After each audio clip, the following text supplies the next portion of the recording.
Hello friends, ધમુક kitchen and vlog પર તમારું સ્વાગત છે. મિત્રો, આજે બનાવીશું એકદમ ક્રિસ્પી કુરકુરા ટેસ્ટી ગોટા. મોટા ભાગે આપણે મેથીના ગોટા બનાવતા હોઈએ છીએ, પણ આજના ગોટા બનાવવાની રીત એકદમ સરળ છે. નહીં બેસન, નહીં રવો કે નહીં કોઈ પણ પ્રકારનો લોટ, અને છતાં પણ તમે 2 ઘડી મેથીના ગોટાનો ટેસ્ટ ભૂલી જાઓ એવા ટેસ્ટી, ક્રન્ચી અને કુરકુરા બને છે. અને ગેરંટી છે મિત્રો, જો એક વખત આ રીતે ગોટા બનાવશો તો ઘરમાં બધાને એટલા પસંદ આવશે કે હંમેશા આ જ ગોટા બનાવવાની ફરમાઈશ કરશે. તો ચાલો ઝડપથી બનાવવાની રીત જોઈ લઈએ. તો સૌથી પહેલા આપણે અહીંયા એક નાની વાટકી જેટલા ચોખા લેવાના છે. આ ચોખા તમે કોઈ પણ લઈ શકો છો, ભાતના ચોખા અથવા તો ખીચડી બનાવવા માટેના ચોખા. અહીંયા મેં ખીચડી બનાવવા માટેના ચોખા લીધેલા છે. આ ચોખાને આપણે પલાળી અને 1 કલાક સુધી સારી રીતે સોક થવા દેવાના છે. અહીંયા મેં અંદાજે 1 થી 1.5 કલાક પહેલા આ ચોખાને પલાળી દીધા હતા અને અત્યારે એકદમ સરસ પલળીને તૈયાર થઈ ગયા છે. ચોખાને આ રીતે ભાંગતા તરત જ ખ્યાલ આવી જશે, જુઓ કે સારી રીતે પલળી ગયા છે. અથવા તો તમે હથેળીની મદદથી આ રીતે ક્રશ કરીને પણ જોઈ શકો છો. જુઓ, આસાનીથી ક્રશ થઈ જાય તો સમજવાનું કે ચોખા સારી રીતે પલળી ગયા છે. અહીં ચોખાને તમારે 1 થી 1.5 કલાક અથવા તો વધારે સમય હોય તો 2 થી 3 કલાક સુધી પલાળી રાખવાના છે. જુઓ, અને પલાળ્યા પછી મેં એના અંદરનું બધું જ પાણી કાઢી લીધું છે. છતાં પણ જુઓ, નીચે થોડું પાણી વધ્યું છે, એ પાણીને આપણે રહેવા દેશું.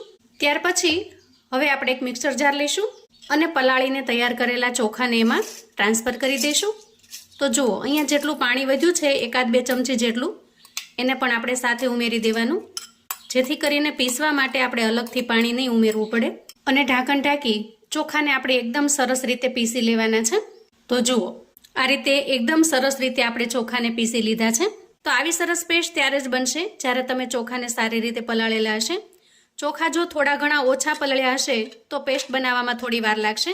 હવે તૈયાર થયેલી પેસ્ટને આપણે સાઈડ પર મૂકીએ અને એક મીડિયમ સાઇઝનું બટેકું લઈ એની છાલ ઉતારી લઈએ. અહીંયા છાલ ઉતાર્યા પછી પણ મેં બટેકાને એક વખત ધોઈ લીધું છે, જેથી કરીને છાલ ઉતારતી વખતે જે કાંઈ ગંદકી ચોંટી હોય એ પણ નીકળી જાય. હવે આપણે બટેકાને સમારી લેવાનું, આ રીતે રફલી ચોપ કરી લેવાનું. હવે ફરી આપણે તૈયાર થયેલું ચોખાનું મિશ્રણ લેશું અને સમારીને તૈયાર કરેલા બટેકાને એમાં ઉમેરી દઈશું. હવે જારમાં બિલકુલ પાણી ઉમેર્યા વગર આ મિશ્રણની અંદર જ આપણે બટેકાને એકદમ સરસ રીતે પીસી લેવાના છે. તો એના માટે થઈ અને ફરી આપણે ઢાંકણ ઢાંકીશું અને ફરી મિક્સચરની અંદર આ બંને વસ્તુને સારી રીતે પીસી લઈશું. હવે જુઓ, અહીંયા બંને વસ્તુને પીસતા એકદમ સરસ મિશ્રણ તૈયાર થઈ ગયું છે. હવે આપણે આવું કોઈ મોટું વાસણ લઈશું અને તૈયાર કરેલી પેસ્ટને આપણે એમાં ટ્રાન્સફર કરીશું. હવે આપણે આ તૈયાર થયેલા બેટરને હાથની મદદથી ફેંટી લેવાનું છે. જો આ રીતે આમ કરવાથી એકદમ સરસ હળવું થઈ જશે અને થોડું ફ્લફી બની જશે. અંદાજે 2 થી 3 મિનિટ સુધી આપણે સારી રીતે ફેંટી લેવાનું છે. અને આ રીતે ફેંટી લેવાથી બેટર છે એકદમ સરસ હળવું ફૂલ થઈ ગયું છે. હવે બેટર તૈયાર છે, આપણે એમાં મસાલા કરી લઈએ. તો સૌથી પહેલાં એક ઝીણું સમારેલું મરચું છે એને ઉમેરી દઈએ. અહીંયા બહુ વધારે તીખું ન બને એટલા માટે મેં મોળું મરચું સમારેલું છે. તમારે જો થોડું સ્પાઇસી બનાવવું હોય તો આ રીતે જે તીખી મરચી આવે છે એ પણ લઈ શકો છો, પણ બાળકોને ધ્યાનમાં રાખી અને અહીંયા મેં મોળા મરચાંનો ઉપયોગ કરેલો છે. ત્યાર પછી એક મીડિયમ સાઇઝની ડુંગળીને મેં આ રીતે ઝીણી ઝીણી સમારી લીધી છે અને પછી હાથની મદદથી એના બધા જ લચ્છાને મેં છૂટા પાડી લીધા છે. જો આ રીતે. તો આ રીતે તૈયાર કરેલી ડુંગળીને આપણે ઉમેરી દઈએ. તમે જો ડુંગળી ન ખાતા હો તો તમારે અહીંયા ડુંગળીને સ્કીપ કરી દેવાની. ત્યાર પછી ઉમેરીશું સ્વાદ પ્રમાણે મીઠું, થોડું 5 ચમચી જેટલું આખું જીરું ઉમેરીશું અને ત્યાર પછી ઉમેરીશું ઘણી બધી કોથમીર. કોથમીરનું પ્રમાણ અહીંયા થોડું વધારે રાખીશું, એનાથી કલર પણ ખૂબ સરસ આવશે અને નાસ્તાની અંદર એનો ટેસ્ટ પણ ખૂબ સરસ લાગશે. હવે આ બધી જ વસ્તુને આપણે ફરીથી મિક્સ કરી લઈએ અને એક વખત ફરીથી ફેંટી લઈએ. અહીંયા તમારી પાસે જો કોથમીર અવેલેબલ ન હોય તો તમે મીઠા લીમડાના પાનને પણ કટ કરીને ઉમેરી શકો છો. જુઓ, આ રીતે આપણે આરામથી નીચે પાડી શકીએ એ રીતની કન્સિસ્ટન્સી આપણા બેટરની હોવી જોઈએ. આ સ્ટેજે બેટર જો તમને થોડું પતલું લાગે ને તો તમારે થોડો રવો ઉમેરવાનો અથવા તો થોડો અમથો ચોખાનો લોટ ઉમેરવાનો. બાકી આજની રેસીપી વિધાઉટ કોઈ પણ જાતના લોટ વગર એકદમ સરસ ટેસ્ટી એવી બનશે. પણ મેં જે ટ્રીક બતાવી છે એ બેટર તમારું જો ઢીલું થઈ જાય તો જ ઉમેરવાનું છે. અહીંયા આપણું બેટર એકદમ સરસ પરફેક્ટ બનીને તૈયાર છે. તો હવે આપણે ગેસ તરફ જઈશું. હવે જુઓ, ગેસ ઓન કરી અને ગેસ ઉપર એક કડાઈ મૂકી એમાં મેં તેલને ગરમ થવા મૂકી દીધું છે. ગેસની ફ્લેમને આપણે અહીંયા મીડિયમ રાખવાની છે. અને હવે ચેક કરી લઈએ તેલ બરાબર ગરમ થયું છે કે નહીં. તો જુઓ, આ રીતે ખૂબ સરસ રીતે પરપોટા થાય છે, મતલબ કે તેલ સારી રીતે ગરમ થઈ ગયું છે અને અંદર નાખેલું મિશ્રણ પણ ઝડપથી ઉપર આવી જાય છે. તો આ સ્ટેજે આપણે સમજવાનું કે તેલ સારી રીતે ગરમ થયું છે.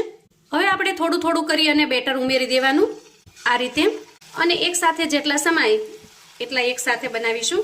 અને થોડી વાર થઈ જાય પછી આપણે એને થોડા ચલાવી લેવાના. જુઓ, આરામથી છૂટા પડી જશે. અને જુઓ, આ રીતે ગોલ્ડન બ્રાઉન કલરના થાય એટલે આપણે એને કાઢી લઈશું.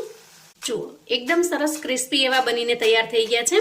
અહીંયા બનાવવાની રીત એકદમ સરળ છે. ગેસની ફ્લેમને આપણે બહુ હાઈ પણ નથી રાખવાની અને સ્લો પણ નથી રાખવાની, કેમ કે હાઈ પર રાખીશું તો જલ્દી બળી જશે અને સ્લો ઉપર રાખીશું તો એ તેલ પી જશે. એટલા માટે આપણે મીડિયમ ગેસની ફ્લેમ રાખવાની છે. અને થોડા ઘણા શેકાઈ જાય પછી જ આપણે એને ચલાવવાના, જેથી કરીને ઝડપથી છૂટા પણ પડી જશે. પહેલી વખતમાં તમને એવું લાગશે કે બધા જ એક સાથે ચીપકી ગયા છે, પણ જેવા શેકાશે એવા બધા જ આરામથી છૂટા પડી જશે. જુઓ, અને ધીરે ધીરે જેમ જેમ ગોલ્ડન બ્રાઉન કલરના થતા જાય એમ સરસ ક્રિસ્પી પણ થતા જાય છે. અને આ રીતે એકદમ સરસ રીતે તૈયાર થઈ જાય એનો તમે અવાજ સાંભળી શકો છો. જુઓ, તો આ રીતે એકદમ સરસ રીતે તૈયાર થઈ જાય એટલે આપણે એને એક પ્લેટમાં કાઢી લેવાના. તો આ રીતે હું બધા જ મિશ્રણમાંથી ગોટા બનાવીને તૈયાર કરી લઉં છું. તો જુઓ, આપણા ક્રિસ્પી અને કુરકુરા એવા ગોટા બનીને તૈયાર છે. ઉપરથી એકદમ સરસ ક્રિસ્પી બને છે અને અંદરથી એકદમ સરસ જાળીદાર. જુઓ, સાંજના સમયે નાની મોટી ભૂખમાં અથવા તો બાળકોને લંચ બોક્સ કે ટિફિન બોક્સમાં આપી શકાય એવી સરસ મજાની ટેસ્ટી રેસીપી છે. તો મિત્રો, આવું અવનવું જાણવા માટે અને મને સપોર્ટ કરવા માટે ચેનલ પર જો તમે નવા છો તો પ્લીઝ ચેનલને સબસ્ક્રાઈબ કરો.